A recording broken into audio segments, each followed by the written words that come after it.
Civil aviation की वजह से, वहाँ जो स्टाफ है उसकी वजह से लोगों को बरहम नज़र आते हैं लोग और शिकायत करते नज़र आते हैं। और आपने बारहा ट्रैवल किया है नेशनल इंटरनेशनल, तो थोड़ा सा मैं चाहूँगा एक्सपीरियंस भी बताइए और ये बताइए कि जनाब क्या क्या मुश्किलात पेश आती हैं जब कोई भी शख्स एयरपोर्ट पहुँचता है और सिविल एविएशन वालों का जो रवैया होता है। बिस्मिल्लाहिर्रहमानिर्रहीम।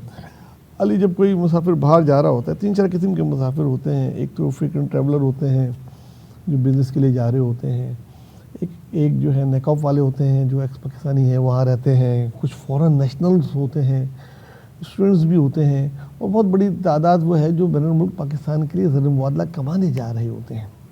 दुनिया भर के आप एयरपोर्ट पे जाएं, बड़ा वेलकमिंग स्टाफ होता है और आपको कम से कम मुश्किलात देखे आपको जहाज़ तक बैठा दिया जाता है। हमारे यहाँ आप सुने, आप बैग लेके आप पहले तो जाएंगे पोर्टर को ढूंढेंगे, गाड़ी से उतरेंगे, यार पोर्टर किधर है, पोर्टर किधर है, थोड़े से पोर्टर हैं जी, पोर्टर के जी, वो कहेंगे वो लाइन है जी, उस पर खड़ो के पहले पोर्टर की फ़ीस जमा कर दें। वो 400 रुपये जो भी फ़ीस है आपने पोर्टर की फ़ीस की, फिर जनाब वो पोर्टर साहब आपका बैग लेके गए, फिर आप एक लंबी लाइन में लग गए। जो अंदर दाखिला होने से पहले 2 ऑफिसर खड़े हुए जनाब, वो चेक करते हैं जी आपके पास टिकट है, हाँ जी ये टिकट है, टिकट दिखाओ, फिर उनको पासपोर्ट दिखाओ, फिर आपकी शक्ल को चेक करके फिर आपको अंदर जाने का परवाना देते हैं। अब आप अंदर जाते हैं एक और लाइन जो बहुत कम मैंने मुल्कों में देखी है।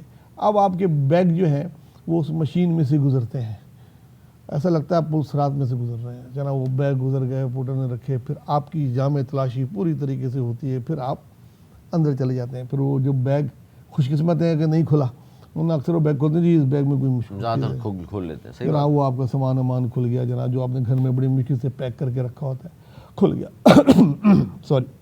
अब आपने खुद बंद करना है और उसके बाद फिर आप जाते हैं आगे की तरफ। थोड़ी दूर के बाद वो खड़े होते हैं ANF वाले, रुक जाओ जी जनाब, वो आपको देख लो जी, फिर एक इंटरव्यू शुरू, कहाँ जा रहे हैं जी, क्यों जा रहे हैं, क्या करते हैं आप, ये वो, फिर उनकी मर्जी आपके बैग खुलाए नहीं खुलाए, अक्सर वो भी बैग खुलवा लेते हैं जी, बैग खुले जनाब, फिर वो तलाशी वलाशी लेते हैं बैग, हालांकि आप एक जगह से बैग चेक करा के आ रहे होते हैं। फिर आपकी जान वहाँ से छूटती है। फिर अगर बैग को रैपिंग करानी है तो फिर 2 रैपिंग वाले बैठे हैं और पता नहीं हज़ारों मुसाफिर हैं, फिर एक और क्यू में खड़े होते हैं। अब आपने रैपिंग करा ली, इसके बाद फिर आप जाके एयरलाइन के काउंटर पे एक लंबी लाइन में गुजर जाते हैं, खड़े हो जाते हैं।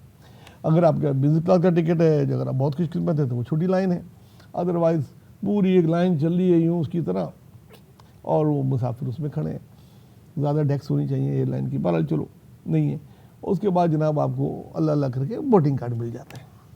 अब आप खुशी खुशी आपके बैग चले गए, हैंड बैग लेके आप निकल जाते हैं। आप सोचते हैं कि चलो यार, उसके बाद एक सबसे बड़ी लंबी लाइन FIA की खड़ी होती है, जिसमें दिखाने को तो काउंटर होते हैं कि जनाब गैर मुल्की पासपोर्ट, फॉरेन पासपोर्ट, और उसके बाद जनाब नेकऑफ वाले, टैक्स पेयर की, इसकी उसकी सब कुछ लिखा होता है, लेकिन एक ही सब में उसमें खड़े होते हैं महमूद यार, उसमें कोई वो नहीं है।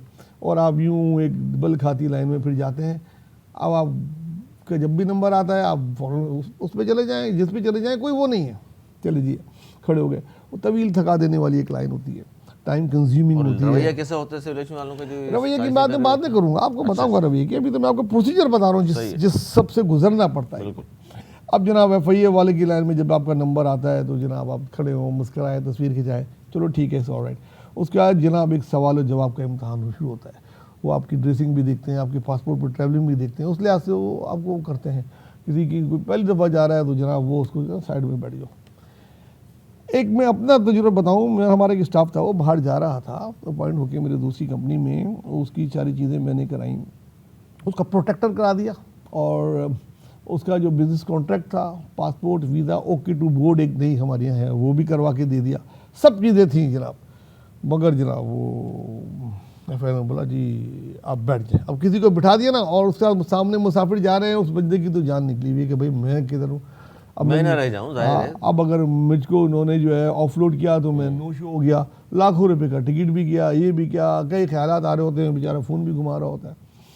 उस दौरान उसके पास कोई आदमी आता है, कोई जुगाड़ की बात भी करता है कि यार $200-400 तो छोड़ो जाओ, ये इस किस्म की बार्गेनिंग होती ही है, कोई मैं एक ऐसी बात नहीं कर रहा जो नहीं है, सबको पता है हो रही होती है। बहरहाल उससे गुजरता है। चलें, अब आप उस लाइन से भी गुजर गए FIA वाली, इससे भी गुजर गए, अब आप समझते हैं कि आप कोई और लाइन है, एक और लाइन, फिर आप एक और लाइन में खड़े होंगे, फिर FIA के ऑफिसर खड़े होंगे, वो सारे पासपोर्ट चेक कर रहे होते हैं, जनाब स्टैम्प लग गई है आपकी कि नहीं है। वहाँ तक बंदा पहुँच कैसे सकता है इतनी इसके बाद? बहरहाल उसके सवाल जवाब के जवाब दिए, वो ज़रा क्विक होता है, और वहीं से वो ढूंढ रहे होते हैं अपने शिकार, और वहाँ से जनाब वो देखते हैं उसको एक साइड में बिठा देते हैं या रूम में बिठा देते हैं कई मुसाफिरों को।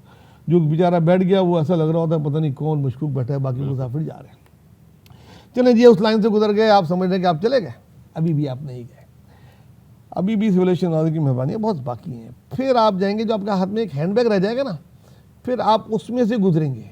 जनाब अपने आप कोट उतार दें, बेल्ट उतार दें, जूते उतार दें, वो बैग भी रखें। अच्छा। उसके बाद फिर आपकी जामे तलाशी होगी बहुत ही वो, उसके बाद कोई भी चीज़ आपकी जेब में रहेगी, टी टी बजेगी, दो दो तीन तीन दफ़ा गुजरेंगे आप, और फिर कहीं जाके आप वो क्लियर होंगे उस लाइन से।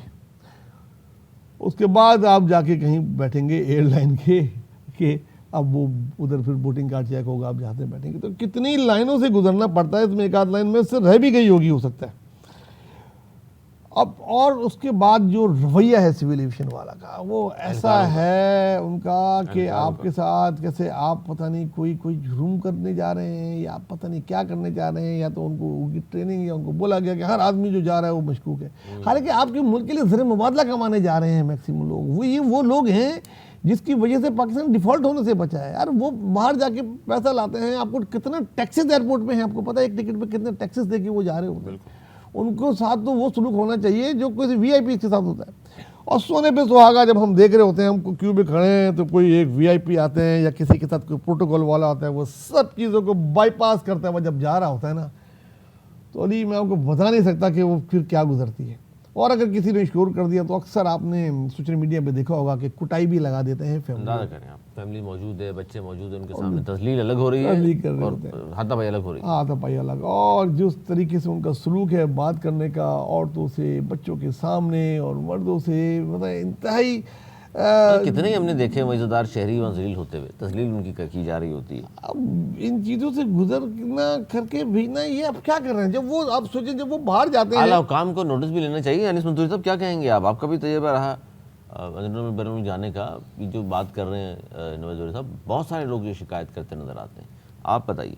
अली, सारा मसला यह है कि हमारे यहाँ नाम नहाद सिस्टम की बात की जाती है, लेकिन सिस्टम नाम की चीज़ सिर्फ और सिर्फ जो है वो किसी और जगह ही नज़र आती है। अच्छा, यहाँ पर आपके देखिए एक थका देने वाला अमल, आपका जो मामला रवानगी के वक्त से शुरू, यानी दरवाज़े के अंदर दाखिल होने से शुरू होता है। नवेद भाई एक और चीज़ भूल गए कि अगर आपको फैमिली अगर वहाँ पर छोड़ने के लिए आई है तो आपका स्टे टाइम जो है वो आपको गाड़ी ही नहीं जाने देते ना। ऊपर अगर रुक जाए तो आपको कहते हैं कि भाई बस आप निकलें, अगर नहीं आप ज़रा सी आपकी नज़र यहाँ गई तो आपकी गाड़ी गई। चलिए भाई, आपको टोकन लगा दीजिए, आपकी कह दीजिए कि यार 5 मिनट, 10 मिनट, 15 मिनट, 20 मिनट का आपको हमने टाइम दिया। कोई एक चीज़ मेंशन होती है ना सर, इंटरनेशनल एक चीज़ मेंशन होती है कि आपको यहाँ गाड़ी पार्क करनी है तो आपको 2 पाउंड देने, $2 देने, $3 देने, $4 एक टाइम होता है कि आपको 20 मिनट के लिए इतने पैसे देने हैं। ठीक है, अगर आप वो काम कर लीजिए कि चार्ज कर दीजिए कि भाई और इतना स्पेस आपके पास होगा। बज़ा औक़ात ये होता है कि जो लोग छोड़ने के लिए आए होते हैं उन्हें कुछ ज़रा सा वक्त लग जाता है, कोई चीज़ मिस हो जाती है, कोई एक्स्ट्रा कुछ भी काम हो सकता है। अच्छा खैर, जब आप अंदर जाने के लिए रखें तो मुझे एक शख्स आज तक समझ में नहीं आया है कि जो आपके पास वहाँ खड़ा हुआ होता है और वो आपके सिर्फ टिकट और पासपोर्ट देखता है, वो क्या चीज़ चेक कर रहा होता है। मुझे आज तक चीज़ समझ में नहीं आई कि वो यूँ देखता है, हाँ ठीक है, अब मैं किसी का भी टिकट ले सकता हूँ, कोई भी पासपोर्ट ले सकता हूँ, कुछ भी ले सकता हूँ। उसको कुछ समझ में नहीं आता कि उसके पास कोई वेरिफिकेशन की कोई चीज़ हो कि वो किसी चीज़ को वेरीफाई कर सकता हो या नहीं कर सकता। और अब तो ये सिस्टम आ गया, मैं मोबाइल में दिखाता हूँ, हाँ ये है, मैं किसी और की भी अगर दिखा रहा हूँ, हाँ ये ठीक है, हाँ बस ठीक है, चलिए भाई चलिए आप बिला वजह की चीज़ें। और अगर आपको कोई छोड़ने गया हुआ है, आप उसको स्विप करें, हटो उधर से, ऐसे हटाते हैं उन लोगों को। वो खड़ी हुई वो लगाई हुई है जालियाँ, आप उसमें से खड़े होके उनको देखो जेल की तरह कि वो जा रहा है टाटा, मतलब आप गेट, उसके गेट के पास तक नहीं जा सकते यार। अगर जा रहे हैं, आपके पास गने हैं, आप खड़े हैं, वो अंदर थोड़ी घुस जाएगा कोई आदमी यार। कभी ऐसा, सारे टैक्स पेयर शहरी हैं, उनकी तस्लील उन्हीं के पैसों से तनख्वाह मिल रही है उनको। अच्छा अली, अब जब आप पहले, फिर उसके बाद जब अंदर दाखिल होते हैं तो पहले आपको ज़ाहिर सामान चेक करने के लिए आप स्कैनर मशीन में डालते हैं। अब वो स्कैनर मशीन में जब हम सामान को अपने रखते हैं तो वो स्कैन करके अगर आपकी चीज़ कोई भी ऐसी होती है तो क्या चलिए भाई इसको खोल कर देखें, उसको देख लिया आपने, चलिए फिर पूरा सामान गिरा दिया, फिर उसको सेट करना बड़ी अच्छा, उस पर एक बड़ा तस्वीर हमें देखिए, जब आपके स्कैनर है तो आपको ज़ाहिर चीज़ें बहुत सारी नज़र आ रही होती है। स्कैनर में अगर आपको शक हो जाता है तो आपको सही है, ठीक है, समझो। इसमें जो एक बड़ा अजियतनाक अमल है ना, वो ये है कि बज़ा औक़ात ये ख़वातीन के बैग भी खोलते हैं। अच्छा, कहने को तो ख़वातीन का बैग ख़वातीन ही खोलती है, लेकिन वो इस तरीके से बिखरती है कि वो आपको सारी चीज़ें बिखरी होती हैं, फिर वो फिर अक्सर ख़वातीन देखा का है एक मखसूस अपनी चीज़ें होती हैं। अब वो चलिए ठीक है, चलिए वहाँ से आप निकले। जब आपका एक सबसे बड़ा मसला ये होता है कि आप बोर्डिंग के लिए जा रहे होते हैं, तो बोर्डिंग का सबसे बड़ा इशू आपके पास ये आता है कि अक्सर जो काउंटर जिसका होता है, जिस किसी के भी एयरलाइन का काउंटर है, एक तो सबसे बड़ा मसला ये होता है कि उसका काउंटर ही हमेशा से लेट खुलता है। हाँ, पता नहीं कहाँ गए होते हैं वो पता नहीं घंटे कहाँ ले आते गए हैं। हुए होते हैं। अच्छा, आप यहाँ खड़े हो जाइए, अच्छा आप यहाँ आ जाइए, अच्छा कहते हैं कि आप 3 घंटे पहले आइएगा या 4 घंटे आप पहले आइएगा। अब 3 से 4 घंटे का जो वक्त होता है वो एक अजियतनाक, उससे पहले अगर आप चले गए उसके बाद भी वो 2 घंटे बाद आता है। ज़ाहिर आप वहाँ से आप आगे बढ़ेंगे तो फिर आप इमिग्रेशन की तरफ जाएंगे, बैठे रहे हो खामोश जाके। फिर आप इमिग्रेशन की तरफ जाएंगे, फिर आप जो है वो ANF वालों की तरफ जाएंगे। अच्छा, अब जब से इन्होंने एक ठेका प्राइवेट किया है और एक बड़े साहब को ठेका दिया है ये रैपिंग का, आपको तो पता होगा किस साहब को ठेका दिया हुआ है वो। जब वो बड़े साहब को ठेका दिया हुआ है रैपिंग का पूरे पाकिस्तान के वहाँ का, तो होता यह है कि अब ज़बरदस्ती वो जब आपके पास अगले वाले काउंटर पर जाकर, जो लास्ट वाले में, वहाँ पर जब आपके पास वो खुलवाता है, तो वो कहता है कि यार इसकी रैपिंग ज़रूर कर लें, रैपिंग करवाएं इसकी। अब वो ज़बरदस्ती रैपिंग के लिए आपको भेजता है कि भाई इसकी रैपिंग करें, और अब वो रैपिंग के लिए एक लंबी कतार वहाँ पर मौजूद होती है। भाई रैपिंग नहीं करना चाहते ना करें, आपकी मर्ज़ी, अगर हमें चलिए आप पर ट्रस्ट है, नहीं आप रैपिंग करवाएं लाजमी। अब वो रैपिंग करवाने के लिए आप वहाँ पर जाते हैं तो वहाँ पर एक लंबा आपको इंतज़ार करना पड़ेगा कि हाँ भाई बैठ जाएँ मुझे। चलिए भाई, अब आप आ गए, ये सारा प्रोसेस है, नवीद भाई ने बता दिया।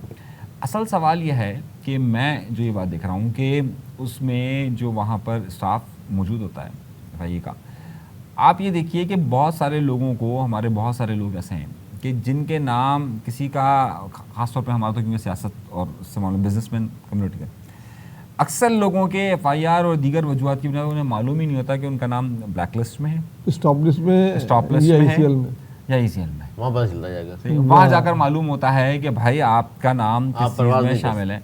अगर आप टिकट उसके नाम से बुक करवा रहे हैं तो टिकट वाले को भी भाई ज़ाहिर एक इन्फॉर्मेशन तो दे दें कि भाई अगर आपका नाम है, नहीं है, क्या वजह है।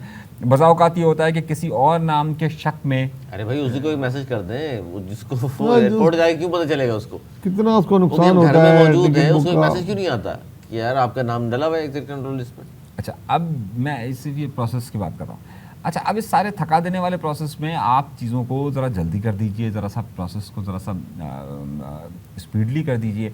नहीं, इन्हें यही करना है कि काउंटर जो बने हुए हैं उसी काउंटर में उसको चलाना है, और वो काउंटर में जो खातून या जो मर्द कोई भी बैठा हुआ होता है उसका रवैया ऐसा होता है कि जैसे आप बोझ बने हुए हैं। अच्छा, मैं तो क्योंकि अक्सर जो मैंने फ़्लाई किया वो रात के वक्त में फ़्लाइट इसलिए लेता है कि सुबह का वक्त हमें मिल जाता है काम के लिए।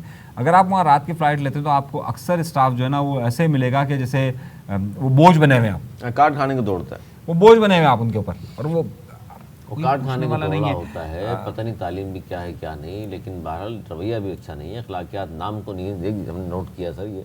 और इसीलिए तमाम लोग जो है ना शिकायत करते नज़र आते हैं, बहस व मुबाहिसा और वहाँ तस्लील जिस तरह लोगों की जा रही है। ह्यूमिलेट करते हैं जाने, जैसे पता नहीं क्या करने जा रहे हैं आप। ये मैंने जाने वालों को बताया, आने वालों के अलग मसाइल हैं। अब आप पाकिस्तान आ रहे हैं, आप जहाज़ से उतरे, जहाज़ से उतरते साथ ही आपको इमिग्रेशन में जाना होता है, दुनिया भर में जाना होता है। उससे पहले जनाब एक और लाइन है, वो आपसे चखते हैं, वो जहाज़ में एक पर्ची मिल जाती है कि जनाब ये भरें, जनाब आपको कोई बीमारी तो नहीं थी, ये नहीं थी, वो नहीं थी, और कहाँ रहेंगे, ये वो पर्ची जिसने भरी हुई है वो ठीक है, या जिसके साथ कोई जिसकी कोई पर्ची है वो ठीक है, वरना बाकी लोगों को वहाँ खड़ा कर लेते हैं।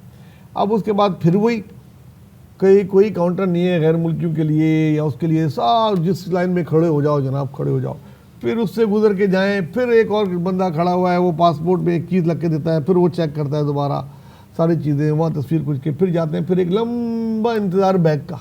और अगर कोई 3-4 फ्लाइटें एक साथ आ गए तो बस आप गए, जो आपको लेने आए हुए हैं उनका तो हो गया 2-3 घंटे।